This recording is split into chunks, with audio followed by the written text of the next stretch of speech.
నేనే తల్లి బాలవర్ధిని, నీ ఏకైక పుత్రుడను. అవును జనని, ఈ బాలవర్ధిని నక్తి లేదా? అసలు నా బాలవర్ధి ఇక్కడికి ఎట్లు రాగలదు? ఎట్లో వచ్చింది తల్లి, ఎట్లో వచ్చింది. అది అంతయు ఆ పానుగంటి పరమేశ్వరుని కృప.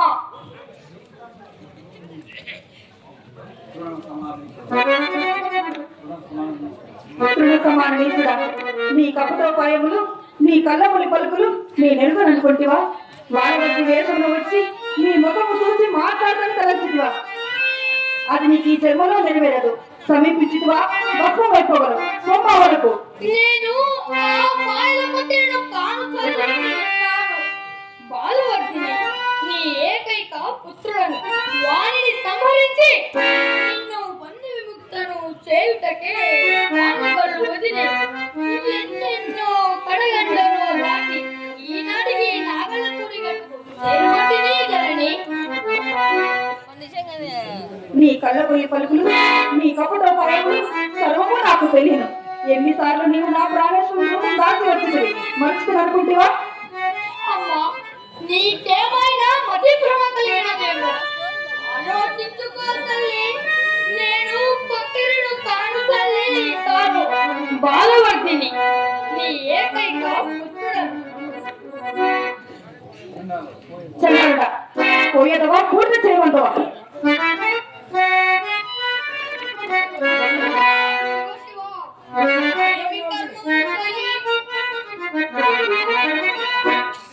చూడక చూడక కన్న తల్లిని కూటిది కదా ఇది సంతసించుతున్న సమయమున ఈ అనుమానము పెనభూతమయ్యా వేచించినదే.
నా పుత్రుడకు నీవు కాదు.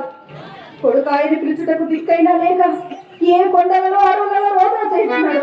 ఒక్క ఏడాది ఏడా 14 సంవత్సరాలు కావస్తున్నవి. నిజము వచించితివి తల్లి, నిజము వచించితివి. 14 సంవత్సరములు ఈ బాలవతి తల్లి లేని దౌర్భాగ్యుడుగా పరులవడిలో బ్రతికినాడు. తల్లి పరులవడిలో బ్రతికినాడు. పిచ్చివాడ, నాకు పుత్రభ్రాంతి కల్పించి అతను నా పిల్లాన్ని దండపాటు చేయాలని ప్రయత్నించుంటివా?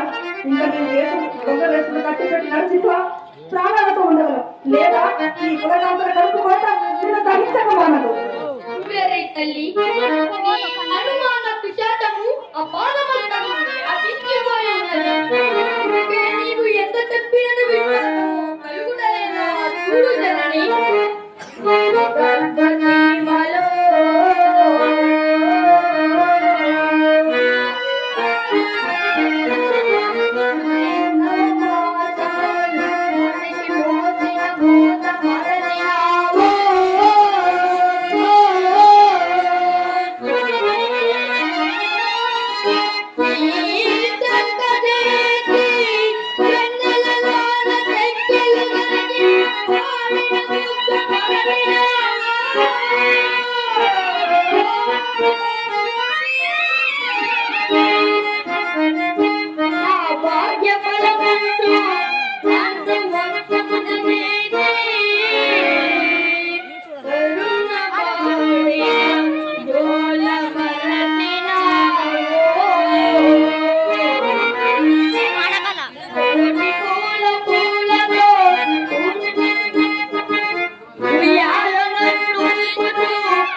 నాగమ్మ ముహూర్తం వచ్చిన నాడు ఆ వచనేశ్వరుడు రక్షించినది.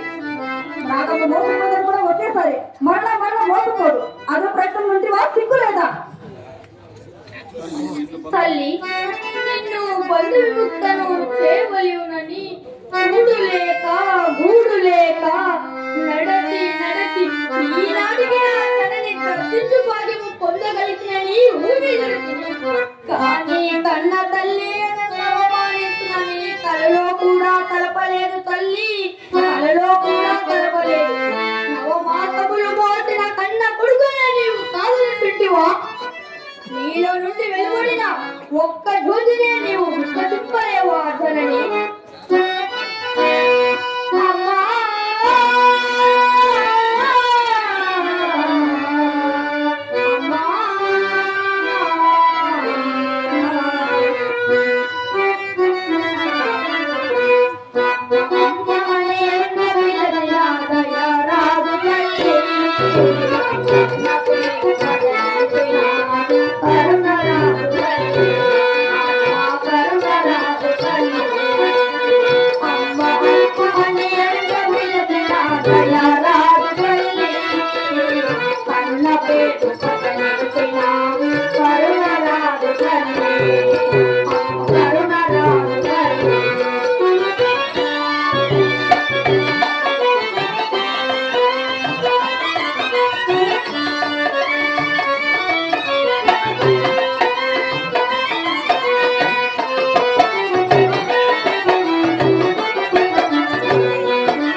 కాని నేను ఆ ఫకీరుడు కాను. నీ రోముల నమ్మును జనని. దూర్తుడా, నీకు నూరేళ్ళు తెలియదని ఆపుతాము. నేనే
శాపములు ఏమిటి పునరుసుగా మారిపోయినది.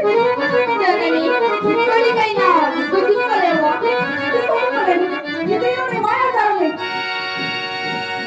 ఆహా, విధి ఎన్ని ఇక్కట్లు కల్పించింది తండ్రి, ఎన్ని ఇక్కట్లు కల్పించింది.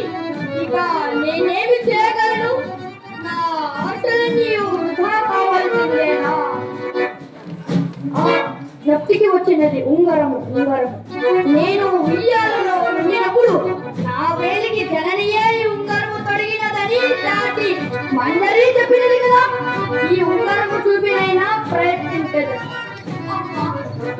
నేను ఉయ్యాలలో ఉండినప్పుడు నా వేలికి నీవి ఉంగరము తొడిగినది నిజమేనా జనని?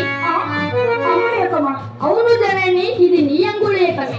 ఇదిగో ఇది నీవే నా వేలికి అలంకరించింది కూడా. అవును అవును, ఇది నా ప్రేమమే.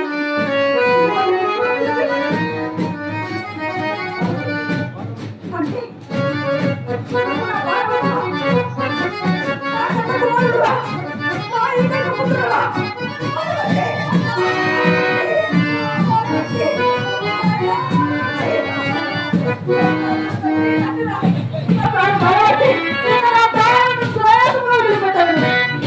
భయపడకు తల్లి, భయపడకు. ఈ కనుల ముందు ఆ పకీరును సంహరించి వాని కళాబరము మీద ప్రయాణార్థము చేరగలుగుతాను. ఇక నీ బంధములు కొలది కాలం మాత్రమే జనని, కొలది కాలం మాత్రమే. సాయిరా, మీ మాతృభక్తికి నా హృదయం ఉప్పొంగుతున్నది పార్వతి. సంతైతుకున్నావేలా తల్లి? పార్వతి, ఫకీరు సామాన్య మానవుడు కాదు నాయన. వాని ఇంద్రచారములకు ఆ దేవతల భయపడతాడు. వాడిని నీవెట్లా దహించగలవు తండ్రి? నీకు ఆ భయం అక్కర్లేదు తల్లి. పానుగంటి పరమేశ్వరుని కృప మనే ఉన్నంత వరకు విజయము పొంగులోని బంగారమే. తల్లి, ఈ సమయమున నీవు నాకు ఒక చిన్న సహాయము చేయవలేను. నాయన, మీ తండ్రిని చదివి చేయట కన్నా అంతకన్నా ప్రభావం లేదన్నది చెప్పు తండ్రి. ఇప్పుడు పక్కన నీ వద్దకు పట్టుచుండగానే ఏ ఉపాయము చేతనైనను వాని ప్రాణము నిలబడాలో వాని చేతనే చెప్పించుకొనవలేను. ఆ తరువాత ఆ హృదయాన్ని నీ ఒక మొగలి వ్రేకి మీద వ్రాసి తప్పన పెద్దగించుకోకు. ఆరములు దానిని భద్రంగా వ్రాసినచో దానిని చూసుకుని ఎదురైన ఫకీర్ ప్రాణం పొందగలడు. అటుపై మన విజయము నీ రాజచక్రపై ఆధారపడి ఉన్నది జనని. ఇదో ఏడ్చుంటిని, ధైర్యముగా ప్రవర్తింపు. భయపడకు తల్లి,